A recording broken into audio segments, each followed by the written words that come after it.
I think that will be a good update. Discuss about a really interesting topic here. Right? Exactly. Yeah. Use that just to download Google Chrome. Google Chrome at that time, right?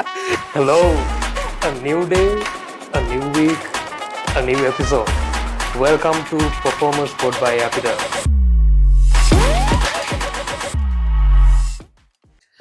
Today, actually, we have a kind of very interesting topic to discuss, and I think that was one of the most demanding topics as well. And you know that the digital marketing scene has been evolved during the past decade a lot.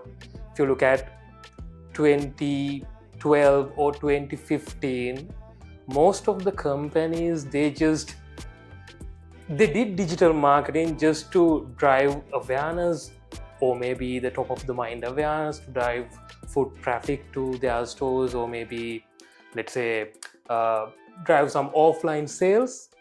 But now I think after COVID things have been changed. Now we can see companies, they spend behind e-commerce, they try to sell online, and also drive the whole consumer journey through digital mediums.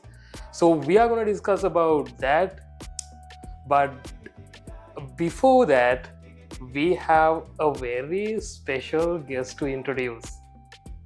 I think most of you may know about him, Udara Dharmasena. Hi Udara. Hi. Yes. Good. So yeah, we have an interesting topic, but before that, we have a couple of other updates as well. I think the most important one is the OpenAI. Correct. They have released their new web browser Atlas. Yes.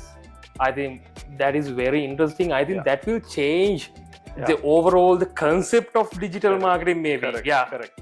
So Atlas was released a couple of days now. It's been more than 24 hours now. It's been 48 hours, I guess. And this is kind of like a landscape change, I would say, in the web browser landscape itself. Exactly. Right? Yeah. If you look at the web browsers from the evolution of the web browsers from the beginning itself, I'm not sure whether you have used those, Saduka, like the Internet Explorer. I use that just to download Google Chrome. Google Chrome at that time, right? And there was a time that we didn't have any other choices, right? Like, let's say in the early 2000s, we had only Internet Explorer, right, at that time, and we had a couple of other browsers. I can't even recall, but anyway, so from Internet Explorer to let's say browsers like Firefox. Actually, we moved to Firefox after that, after Internet Explorer. Exactly. And then only we moved to Chrome. So on Firefox, I think I have been using Firefox for at least more than 5 to 6 years, like as the default browser, right? It's always about being that default browser, right?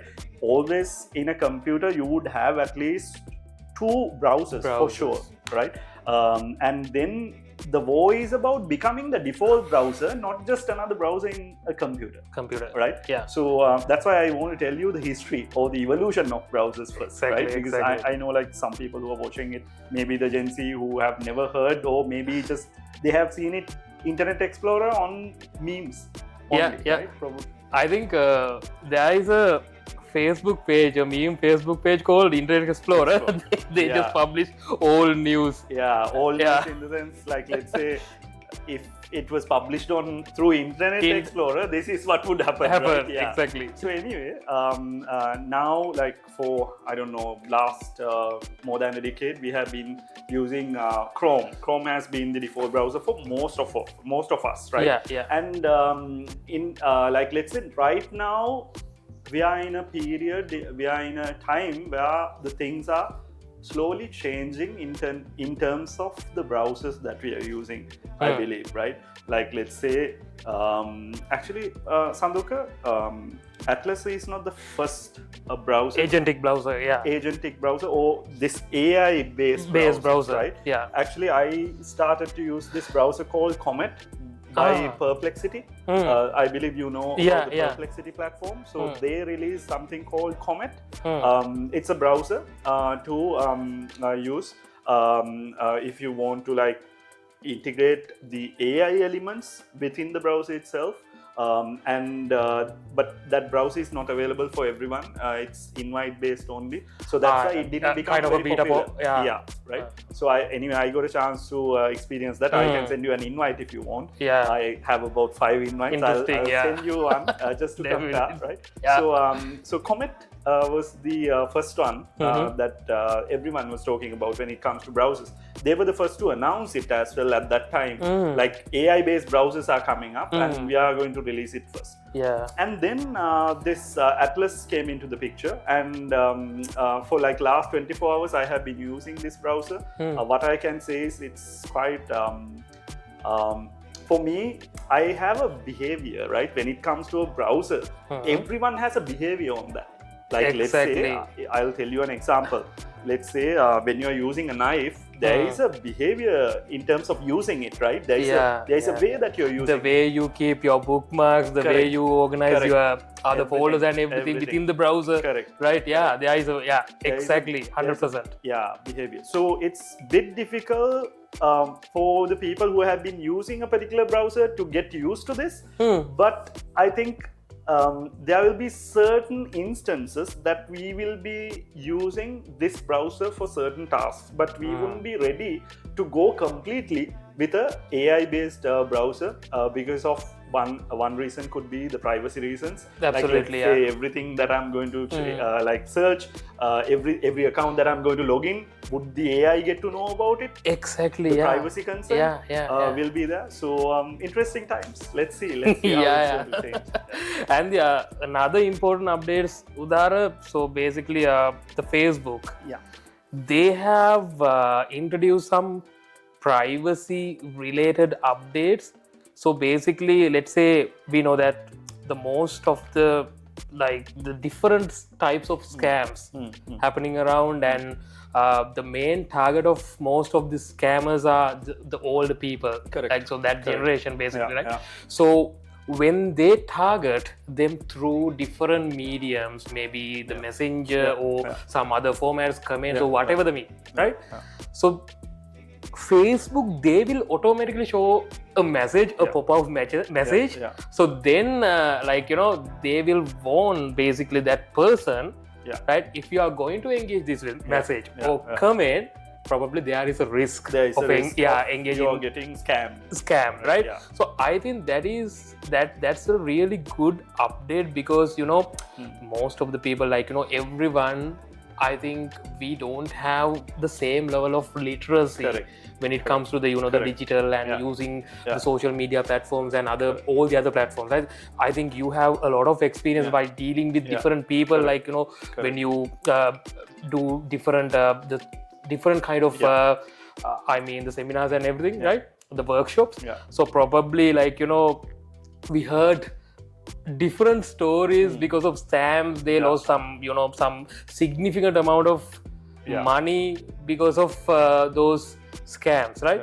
So I think that will be a good update to protect them and and improve their literacy as well when it comes to scams. Scams have been a really big headache, not only for these tech platforms. Actually, scams have been a big issue for the governments as well. Right, globally, governments, right? And even in Sri Lanka, like a lot of scams are happening right now. Scams can be in different ways, right? Financial scams can be there, and there are different level scams as well. Like people are getting into trouble some kind of way, right? Like it's basically deceiving someone by through an online platform. So these platforms, social media platforms, have a bigger responsibility to tackle those issues, right? So I think Meta, that's a really good move in terms of notifying the end user that there is a risk of getting scammed if you're going to respond to this or interact with this kind of a message or a post or whatever. I think in future there will be more and more methods that these platforms are using to safeguard these vulnerable audiences, like especially these older generations. Senior citizens are more vulnerable than anyone else. The thing is, Udara, so basically now the platforms, they have the capacity to identify the context. Correct. Right? Because of that advantage, probably they will be able to monitor everything and restrict all the the risky things basically. So that will be a good update. But the issue is, Saduka, even if the platforms are identifying these kind of posts or whatever, the scammers are coming up with new models to bypass. Right? Exactly. So they are becoming so creative to come up with a new concept of scams. That's the issue for the platform. All right. So I think we can move into our topic, the main topic, the topic of the day. So basically, as I mentioned earlier, Udara, we can divide our all digital marketing activities into two buckets, right? Mainly, digital marketing for branding and also the performance marketing, right? So my question is digital marketing for branding still valid? Or is there any difference between performance marketing or digital marketing for branding? Right? So what will be the correct process, correct use of those concepts mainly for our advertising? Like, if you want to promote your brand, your product, if you want to sell, what will be the correct combination? So Saduka, that we are going to discuss about a really interesting topic here, right? Exactly. Today, as we earlier agreed. So this brand marketing and performance marketing, how do we understand this? And also, like, what would be the definition of this? And what are the main differences, right, in these two? Like, I know most of the digital marketers are confused about these two, or maybe like even if they understand what it is, it's really difficult for them to communicate to someone else, maybe to convince a client to do this over this, or do both of these. At which stage should I do this? And also, like, those concepts are actually, they have some technical things as well. Correct. Right? When you communicate it to someone, so definitely, like, it's very hard to communicate it without knowing that concepts, right? To someone. So that is also another disadvantage when it comes to the communication, to convince them to the right path. So we will try to explain this in a more simpler manner, because there might be certain viewers who are really new to this as well. So let's try to define these two first, Saduka. Like, let's say digital marketing for branding or performance for digital marketing. So how do we differentiate those? Like, let's say branding in the digital marketing context, what are the things that we would do? In terms of performance, what are the things that we are focusing on? The easiest way for us to look at this would be the funnel approach, the marketing funnel approach, right? So we have the upper funnel activities, we have the middle of the funnel activities, and then we have the lower funnel activities, right? Like, let's say at the upper funnel, what are the things that we are looking at? We will take this more simple, the funnel that we all are discussing, right? I know there are like other discussions as well. Now let's take the three-step funnel. Now people are saying funnel is not there anymore. It's a different way.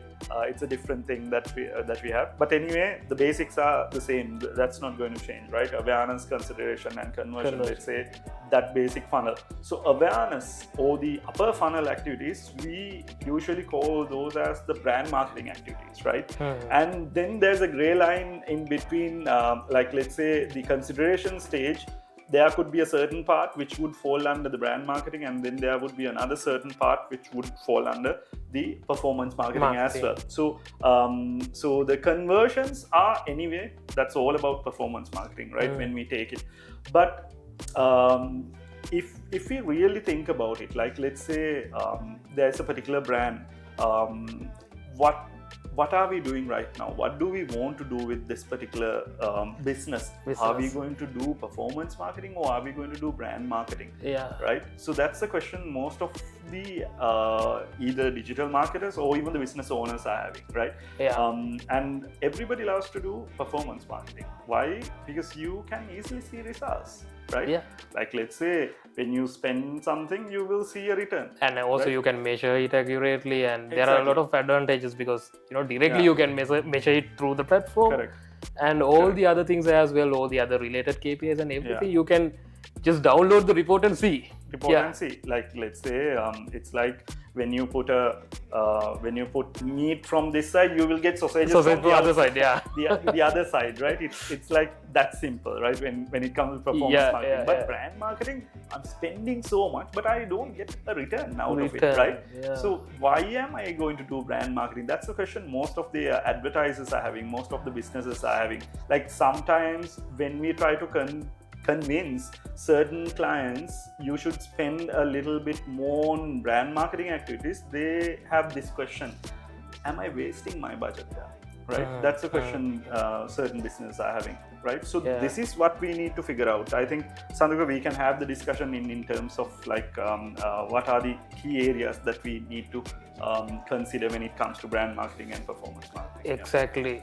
Udara, I think like there is a hype for performance marketing as well. Correct. Right? Correct. If you look at the conversations, if you look at LinkedIn, the posts, like, the people, they always try to engage with performance marketing because they think that branding it's something like everyone can do branding, everyone can publish a post, everyone can get likes, comments, shares, right? If you have some sort of a creativity, probably you can get those results, right? Those metrics for your brand. But the performance marketing, so they think it is just something like a magic, right? I think you need to have a very very thorough understanding about very technical concepts to do performance marketing. So I need to showcase like my ability of doing performance marketing, my set of the experiences, knowledge I gained about performance marketing. But branding, it is just everyone can do it. There is a concept like that, but based on my personal experience and my personal understanding, that I think the hardest part is the awareness layer, right? Because if you build the awareness, if you build the top of the mind awareness, probably there is a higher chance to choose your product over other products, right? Your product will, your advertisement or whatever the thing, whatever the element related to your product will get the attraction, right, over other products. But it's not instant. Like you can definitely, if you run a campaign, a search campaign, and allocate a budget, right? So probably within 24 hours, it will start, the getting results, right? So, but the branding, I think, as you explained earlier, the hardest part is the identifying the impact. Correct. Right? Because of that, the most of the advertisers, most of the businesses, they give a lower weight for that effort. So we will explain it in this way, like let's say something that everyone can understand as well, because I know like we might have to explain it again and again for people to understand sometimes. Like let's say people know about this, right? SEO and SEM or SEA, like let's say search engine optimization and search engine advertising, the paid marketing, right? Paid part of it and the organic part of it. Like let's say the organic part, it takes a longer period of time. Exactly, right? A great it can't example. happen in overnight, right? You can't generate results in SEO in overnight, right? You have to put a lot of effort to do SEO. But when it comes to search engine advertising, within a couple of hours you can get a campaign up and running, right? You can get your search result to the top, your brand to the top, right? So if you compare it with brand marketing and performance marketing, it's something similar, right? Like let's say performance marketing is very short term. Like let's say you can do a campaign and then you can generate results, like let's say conversions Again, there are a couple of parameters. We are not saying it's a very easy thing to do, right? It's but you have to plan it anyway. You have to plan it anyway, right? But like let's say in performance marketing, you can get results if your product is good at the end of the day. And the result is visible. Result is visible. You can immediately see, like let's say when you spend $100, this is the result that you got. Let's say conversions, right? Or something similar like number of products that you sold. But when it comes to let's say brand marketing, the impact or the results are not immediate, right? And also the sustainability of it is not short term when it comes to brand marketing. Like let's say performance marketing, it's very short term, right? Short term in the sense like let's say when you advertise, you will get more when it and comes more to the results. Loyalty. Yes, exactly. So there are a couple of other points as well that we are going to discuss. So immediately you will get results. But when you do brand marketing, it will sustain for a long period of time. We will explain what that means, right? Like let's say in brand marketing, what you're trying to do, as Saduka mentioned, you are trying to put something inside my head, right? When I want to buy a water bottle, this is the brand which that I'm going to choose, right? Exactly. And maybe like a couple of other brands, right? Like let's say if there's anything else. If it is not available, probably that will be the next. Exactly. Yeah. So when I say like let's say I'll ask a question from the audience. When I say energy drink, which brand would come to your mind? Right? I know probably there will be one or two brands which would come to your mind, right? Definitely. So that's brand marketing. Brand marketing, that's brand marketing, right? They didn't do any. Actually, they haven't done any performance marketing. I don't want to mention the brand even, but you know what's the brand, right? So something like that, right? Yeah. So that's why brand marketing is very important to get into someone's head, right? That's more important than anything else in my perspective. Yeah. Performance marketing should be there, right? But you need to plan it accordingly. So Saduka, like let's say in brand marketing, is it only about getting into someone's head, right? Like let's say that in simple terms, is it just about like top of the mind recallability, right? No, it can be more than that, right? There are certain brands who are doing much more than that. Like let's say standing behind a certain purpose, right? Like they're standing for some particular, let's say, let's take a brand like a global brand. We can take a global brand. Like let's say when we talk about Nike, right? Their tagline is just do it, right? So in that tagline itself, they are delivering a message, right? So how did they build that? Through brand marketing activities, all the brand marketing activities that they did. But if you look at Nike, if you look at Adidas and all, they are doing performance marketing as well at the same scale, right? But it's a completely different operation, maybe completely different plan. Maybe they outsource, exactly, to a different party, but they never stop their brand marketing activities. Exactly. Right? So that's the difference. Yeah. And Udara, the other thing is like most of the advertisers, brand and companies, they try to divide the performance marketing and the two concepts.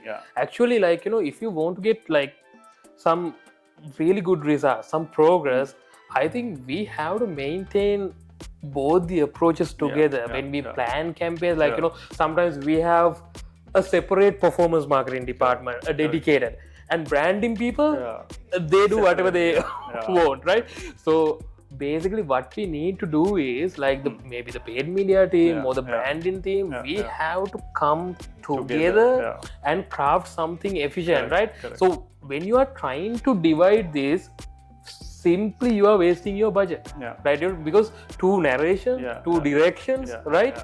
So that will not align. The alignment is not there, right? So because of that, there is a higher chance to waste your budget as well. Correct. So that's why there has to be a synergy, right, in the activities that you do. That's why there has to be a strategy in place always, right? If you're coming up with a particular, let's say, marketing strategy for a brand, right? Digital is just one aspect in that, right? And you need to have a better synergy in terms of all the components, which will help in terms of driving the business results, right? At the end of the day, for a business, what is the result that you want to generate? It's not a charity, right? So like let's say they want to generate more and more revenue for a business, right? So when they want to generate more and more revenue, all of these elements has to be in the right place, doing the right task. It's like a one machine, right?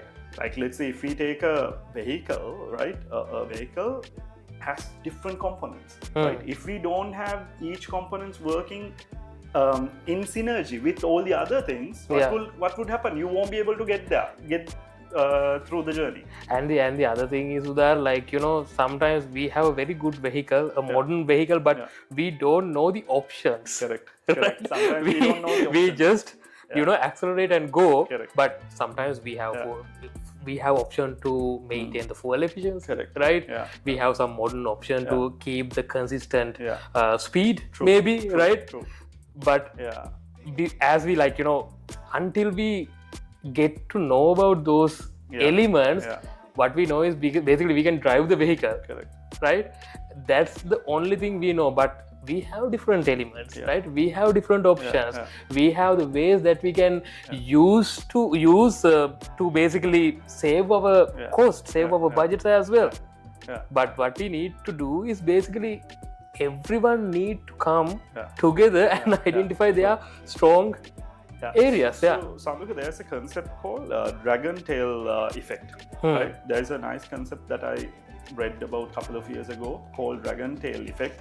So you have seen a dragon tail, not in real life, at least in movies and TV series.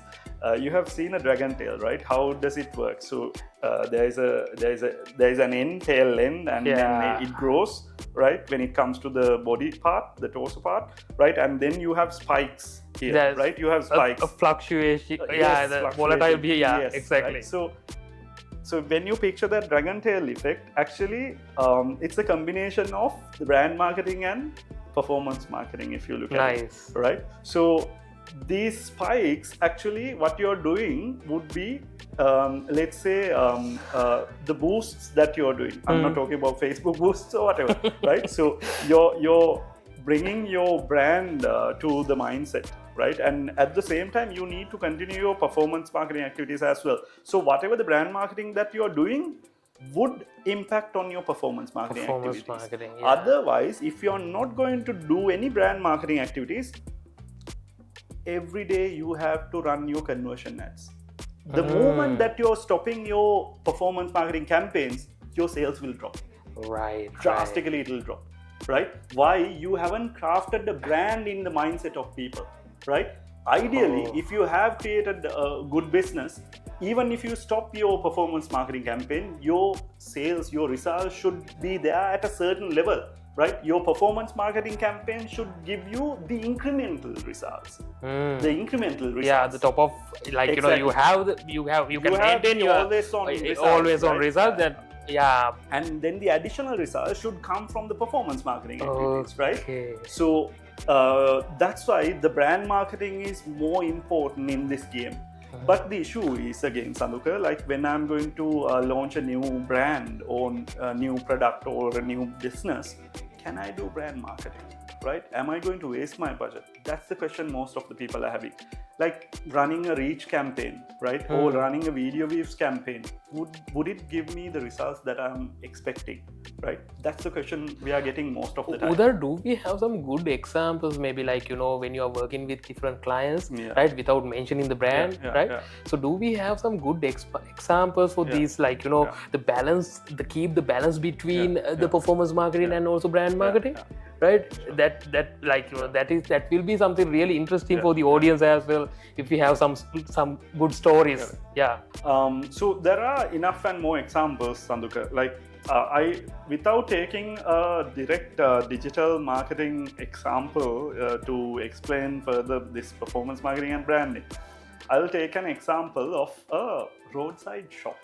Right? Let's assume you're going to open a roadside shop, let's say, to sell, let's say, dresses or something very small. Let's say you are going to open a kottu shop, right? Kottu hotel or whatever in this baseline or high-level road, right? So you are very new to this business. What would you do? You would get an outlet, right? A shop space, and then you will start the business. would you spend so much, like let's say, to put TV advertisement or banners, hoardings, or on like Facebook or advertising about this or whatever, right? Would you do that? What No. would you do? You would just start your business, right? What are you trying to do at that stage? You are trying to prove whether my business model would work or not. Yeah, right? yeah. That's what To you're figure trying out to that do. confusion. Yeah. Exactly, right? So you are very new to this business. So I'm going to start a kottu shop, a hotel or restaurant or whatever. You just want to see whether people will visit, right? You want to see whether this will pick up, right? You wouldn't do like big campaigns like, let's say, TV commercials or video commercials or whatever that we call. You will start very small, right? And then what would you do? You will slowly, if your product is good, people will come, right? And there will be a kind of like, let's say, word of mouth as well. People will create their own content sometimes, right? They will share, right? Yeah. You will do some kind of activities as well at a lower scale, right? Creating some kind of content, you're uploading it on your Facebook page, Instagram page, you will slowly build it, right? So if you compare it with a new business who wants to do a performance marketing versus brand marketing, we can take that example as well. Initially, what you need to prove is that your business model is going to be successful or this is going to be sustainable or not. Yeah, these days right? we have that a caramel pudding business. Exactly, business Yeah. that you're seeing these days, right? Something Exactly, like that. yeah. And if we take a couple of examples here and there, like let's say even in Sri Lanka, we can take so many examples. Like let's take even examples like, let's say, everyone is talking about Carnage, right? If you take that example itself, they didn't have a shop or whatever, right? Initially, it was completely online. They just had a Facebook page, Instagram account, right? And then they promoted and they started very slowly, right? So similarly, there are so many other businesses, if you're saying, right? A certain business that we are working with, like let's say something like Estara brand, right? Even FOA clothing, we have been working closely with them. Even certain brands like Cliara essential oils. I'm talking about certain business which was built on top of social media and digital platforms, right? Yeah. So then it's easy for us to take. And then actually now they are thinking, right? After like establishing their business, after securing or after proving that their business model is very successful and sustainable. Now, if you look at them last couple of years, they are building it as a brand now. They are very concerned about building a brand, right? So that's why brand marketing is very important to them. But they don't stop doing performance marketing as well, right? Yeah. They keep investing more and more pushing, on brand marketing activities because people know, right? They know that when your audience remembers your brand, right? Eventually, if your product is good, right, they will come to you, right? Even if you do advertising or not. 100%. Yeah. And Udara, you have mentioned a lot of successful brands, like but for me, when it comes to their performance or maybe the sales, right? I think the creativity behind all their efforts and their activities, campaigns, right? Yeah. They were actually top notch. Basically, like that creativity that mainly when it comes to digital marketing for branding, I think creativity has a big role, right? So otherwise, it's really hard to grab the attention because the competition is really high. There is a clutter, right? If you log into your Facebook socials, or whatever the platform, right? You can see you have different options to choose, right? Different content to consume. So to highlight over other contents, that's a real game, I guess, right? So so I think that's another point that we need to consider when it comes to digital marketing for branding. So creativity is very important for anything, right? It's not just for performance marketing or brand marketing. And creativity has to be there even to start a business even, right? For anything, I would say creativity is very important. I think that's a separate topic that we need to discuss in future. Exactly. Maybe that will be another interesting topic. Maybe we'll be able to discuss in detail and we can segregate and discuss about that as well. Yeah. All right. So thank you so much for tuning in. Let's meet with a new episode.